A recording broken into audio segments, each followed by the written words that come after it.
Yeah, very good morning, all of you. Today we will discuss a constitutional topic related to the fundamental rights. In our constitution, the very essence of the constitution depends on two major factors that we can call it as a preamble. The second part, which we can call it as a fundamental rights. Before going to discuss about this topic, we have to know in every state there are two components that we can call it as a one is citizens and the second one is which we can call it as a government. So here the government confirms some rights and liabilities to the citizens. So as a confirmation of those rights, the citizens has to perform their duties, so called, which we can call it as a liabilities. So here the rights and liabilities are interchanged between the state as well as the so-called government as well as the citizens. So before going to confirm those rights to the citizens, the state has to know who will be considered as the citizens and who will deserve for those fundamental rights. Why? Because the very essence of the fundamental, which means the very essential right. There is a difference between the fundamental rights as well as the human rights. Human rights are very essential for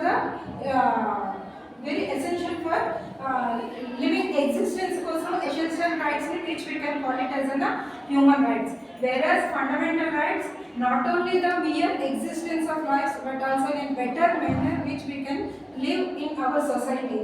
So in our constitution part 3 which describes the fundamental rights. So here we can observe fundamental rights starts from the article 12 to 35, but the real fundamental right starts from article 14, that we can call it as a right to equality. Right to equality. So then what about this article 12 as well as article 13? So మనకి మామూలుగా మనం observe చేస్తే the very first fundamental right starts from right to equality article 14, but here these two articles inserted in our fundamental rights are also very important. This article 12 which defines the definition of state, and also this is called as a judicial review. Laws which are inconsistent with fundamental rights are treated as an invalid. Why these two articles inserted before going to the original articles of fundamental rights? Before going to confirming some rights, we have to know whether violation of those rights, who those authorities are called as a competent authority to file a petition or file a case against those. So on that purpose we have to know the proper authority which we can identify as a state. So fundamental rights are the very essential rights confirmed to the individuals against state. Here the word used, the term is called as a state. So here before going to know the essence of the fundamental rights, first of all we have to know the object of the state first. Who those authorities will come under the purview of the state.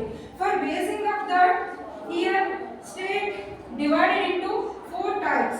That is a government as well as a Parliament of India, central government as well as Parliament of India, and state government as well as the state legislatures, and local authorities and all other authorities. So these 4 categories come under the purview of the state. The very first article speaks in the fundamental right definition of the state. Moving to the next article, that is article 13. Article 13, those laws which are inconsistent with fundamental rights are declared as invalid. So ఏవైతే fundamental rights కి inconsistent గా ఉంటాయో అటువంటి rights అన్నిటిని కూడా invalid చేయడం జరుగుతుంది. Who will do that? Again that job will be considered by the Supreme Court. So ultimate the review of that power given to the Supreme Court. So before going to the original concept of the fundamental right, we have to discuss the difference between the ordinary rights as well as the fundamental rights. Ordinary rights in the sense, the persons who acquire in an ordinary sense, that those rights are called as an ordinary rights. Fundamental rights in a sense, it's a very fundamental which conform against the state. So ordinary rights conform against individuals. That is the difference between the ordinary rights as well as the state. So ordinary rights can be protected by ordinary laws. How we can say that what are the meaning of ordinary laws? Ordinary laws in this sense, if you take IPC, if you take evidence, these are all called as in a general laws. So if any violation happens to the individual in ordinary sense of those laws can be protected by the ordinary laws. So when those rights which are very essential as confirmed by the constitution, such type of rights which we can call it as a fundamental rights. So if any violation happens, how to determine whether such right related to the ordinary right or whether such right related to the fundamental right. Here first of all, when either violation of it reflects to the fundamental, which we can treat it as a very fundamental. But here we have to understand that first of all, if any violation happen to our rights, we have to use our general laws first. Where there is no specific provisions in the general laws, then we have to move for the fundamental violation, fundamental rights violation. Here fundamental rights violation we have to observe two articles, Article 32 as well as Article 226. These two are treated as a constitutional remedies. So violation జరిగింది, ఎవరి వల్ల జరిగింది, state వల్ల individual rights కి violation అవుతే ఎక్కడికి వెళ్ళాలి, courts కి వెళ్ళాలి. We can approach judicial proceedings. Then judicial proceedings లో Article 32 ఏం చెప్తుంది, Article 226 ఏం చెప్తుంది. Again there is a difference between constitutional remedies లో మనకి Article 32 exclusively speaks about violation of fundamental right. Exclusively violation of fundamental right, we can approach directly to the Supreme Court. But Article 226 not only violation of the fundamental right, if any violation of other rights also, we can move any of the High Court along with the Supreme Court. That is the difference between the Article 32 as well as the Article 226. So these are the constitutional remedies which conform to the individuals. Ivi individual kochinivi against by way of writs. That is another concept which we can learn in a later part. So here ordinary rights in the sense which those rights are ordinary sense conform to the citizens of the people of so-called state. Those are called as an ordinary rights. And here again another concept is called ordinary laws can be changed by way of common process. So మనకి మామూలుగా మనకి తెలుసు delegation of powers between the executive, between the legislature and executive as well as the judiciary. So the very main function of the legislature to making of laws. So ordinary laws make చేసేది ఎవరు, అట్లానే any of the loss లో మనకి ఆ provisions ని ఏమైనా మార్చాలనుకున్నా కూడా the parliament can take over that part by the common process as well as the execution, the implementation of laws by the execution.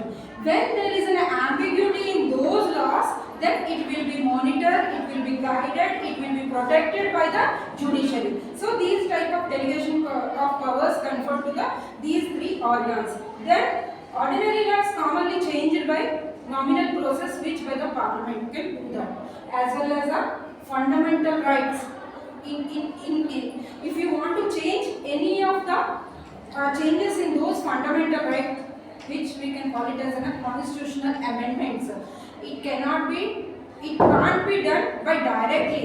Some constitutional amendment should require special majority in the parliament, and also in some of the Supreme Court major landmark cases it declared that whatever the amendments taken on those areas, it should not violate the basic structure of the constitution.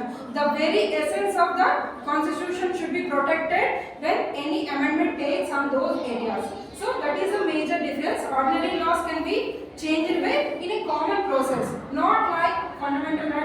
changed by a way of common process. Another point is there when compared with the fundamental rights as well as the ordinary rights. Ordinary rights conferred to against the individuals as well as fundamental rights conferred to individual against the state. Here some of the fundamental rights against the state itself and some fundamental rights against individual to individual.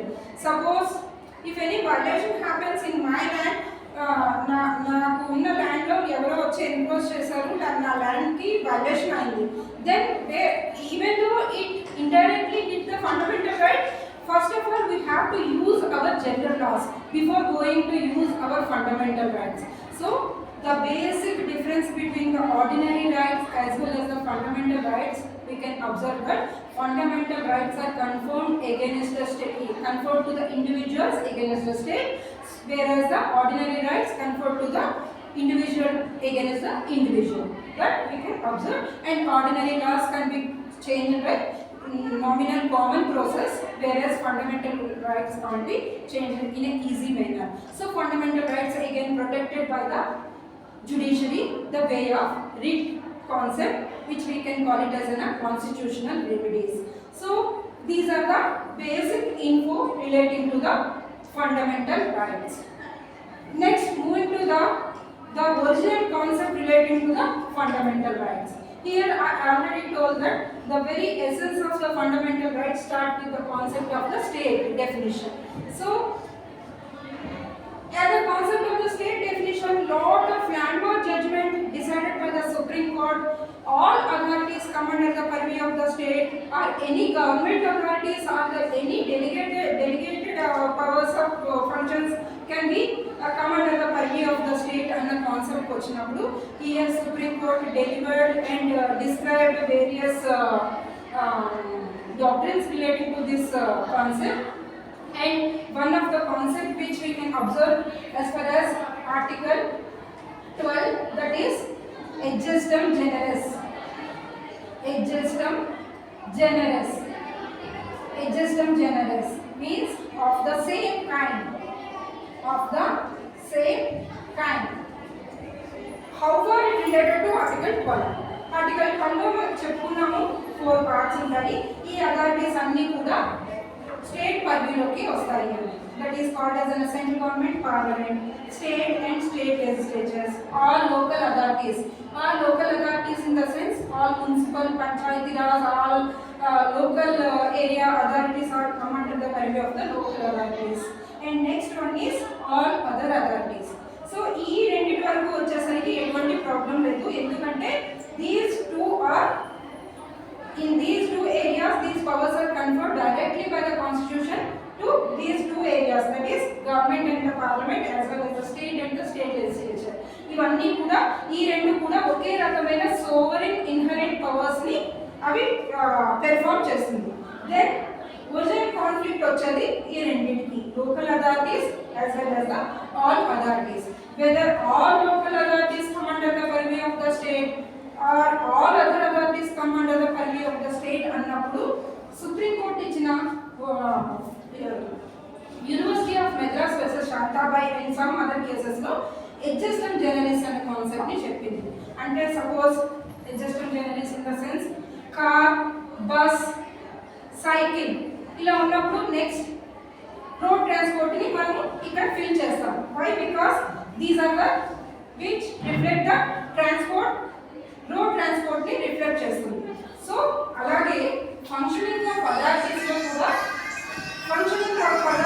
కూడా we have to observe that all these four authorities should function the same kind of inherent sovereign powers. Then only these two authorities also come under the purview of the state.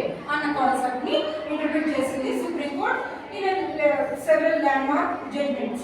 Okay, that is a brief description about Article 12. So enduku manamu we can directly move to the Article 14.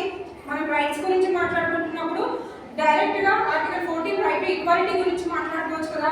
Why we have to know article 12 as well as article 13 before going to know of our rights to whom against whom we have to file those violations అన్నది వచ్చినప్పుడు ఎవరు మనకి proper authority, మనం ఎవరి మీద వెళ్ళగలుగుతాము violation అవుతే అది తెలుసుకుంటే కదా మనము సో వాళ్ళ రైట్స్ ని ప్రాపర్ గా ఎంజాయ్ చేయగలుగుతాం.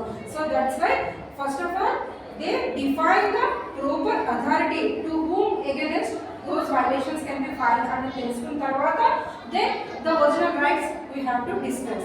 So that is the concept of Article 12. Next move into the concept of Article 13. So Article 13 it speaks about whatever the laws inconsistent with fundamental rights declared as invalid. Here again Article 13 divided into two parts.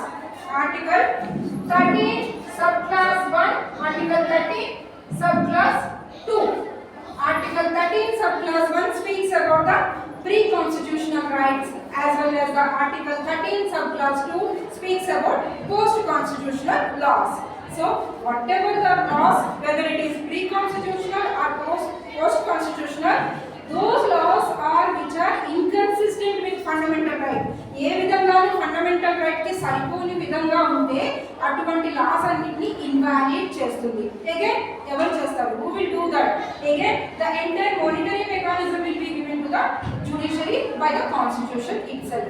This is a brief about the basic intro of fundamental rights.